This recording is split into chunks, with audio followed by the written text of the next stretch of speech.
how to confirm delivery on Shein app. Hi everyone, welcome back to our channel.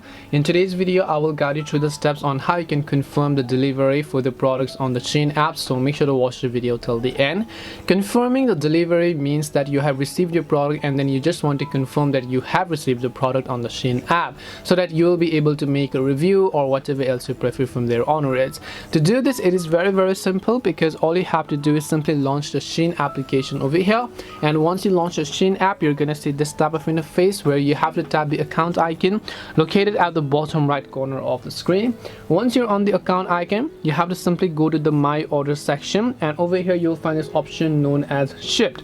So just go to this option over here and just locate the order that you want to confirm as shipped or delivered. In case you don't find it, it could still be in the processing or maybe this all orders tab. Select the order that you've made and then you'll be able to confirm them as shipped. This way you can confirm delivery on the Shein app. Hope this video was very helpful. If you have got any questions, feel free to leave them down. Thank you for watching till the end, and see you soon in our next video.